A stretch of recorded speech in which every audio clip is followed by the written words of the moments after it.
All right, let's dive in. We're about to challenge one of the biggest assumptions in business, in design, and honestly, in life. What if I told you that the real secret to genius isn't about being creative at all? I know, it sounds completely backward, right? But some of the most successful, most reliable systems in the world, from the software on your phone to the safety protocols that keep planes in the sky, they're not built on creativity. They're built on being incredibly, powerfully obvious. So, this idea actually has a name. It comes from a designer, Agustina Feijó, and she noticed that experts, the people who know the most, are often the worst at explaining things. Why? Because to them, it's all just obvious. And that creates this huge gap where the rest of us are left totally confused. We've all been there. Okay, but here's where it gets really interesting. What if we stop fighting that feeling? What if instead we lean into it? What if the goal is to strategically design for obviousness? This exact thought led one of the world's top design schools to create a pretty radical new rule. Now, this isn't about crushing people's imagination. Think of it more like a psychological hack. It's designed to get rid of that paralyzing fear we all have of not looking smart, of not coming up with the brilliant idea. It just frees people up.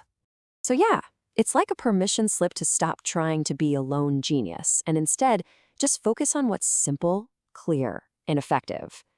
And this isn't just some feel good design slogan. This exact principle shows up again and again in some of the most high stakes fields you can imagine.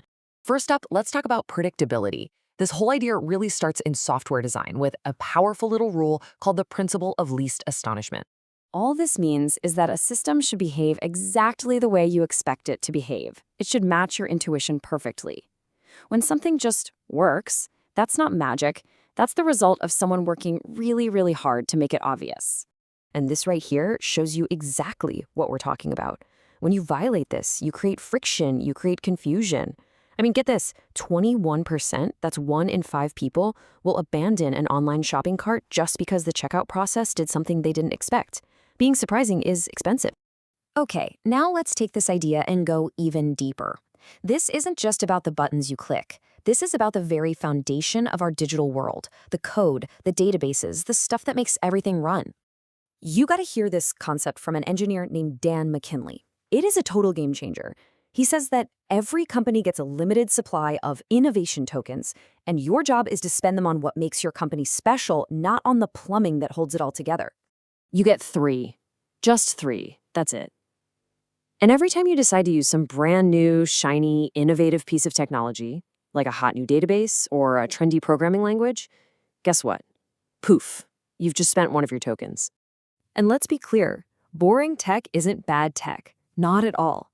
Boring tech is understood tech. You know its limits, you know its capabilities, and most importantly, you know exactly how it's going to fail. And that is a massive, massive advantage. This table just nails the difference. With boring tech, you're dealing with known unknowns. You know what might go wrong. With shiny tech, you are signing up for unknown unknowns, the kind of catastrophic surprises that wake you up at 3 a.m. because everything is on fire. But hey, this isn't just about code or websites being down. Let's really raise the stakes. Let's go to a place where being obvious isn't just a good idea, it's a matter of life and death. This is the FAA's sterile cockpit rule. Why does it exist? Because investigations found that simple communication breakdowns were a factor in nearly 80% of all aviation accidents. By forcing communication to be obvious, simple, and direct, they literally designed a system that saves lives. So we've seen this idea at work in code and in cockpits. We know what it is, we know where it works. But the big question is, why? Why is being obvious so incredibly powerful? Well, it turns out the answer is hardwired into our brains. It's a survival mechanism, really. Our brains are designed to conserve energy. So whenever information feels smooth or easy to process, our subconscious mind just sort of flags it as being more truthful, more reliable, and safer. Our brain basically says, yep, I get this, it's probably legit. And this is the science behind why it works so well. From the way something looks, to the words we use, to tapping into things people already know. Making things fluent removes the friction. It's what makes a great design feel effortless. So what's the takeaway here? How do you actually use this? Well, it boils down to 3 things. 1. Embrace boring technology. Save your innovation for where it really counts. 2. Always respect what your users expect. No surprises. And 3. Make your strategy brutally simple. The most powerful moves are often the most obvious ones. And this is maybe the most important reframing of all. Being obvious isn't about a lack of effort. It's the result of mastering your craft. It's about understanding a problem so deeply that the solution you come up with feels like it was the only possible answer all along. It feels inevitable. It just might be the most brilliant. Hey, if you got some value out of this explainer, do us a quick favor and hit that like button. And be sure to subscribe for more deep dives like this one.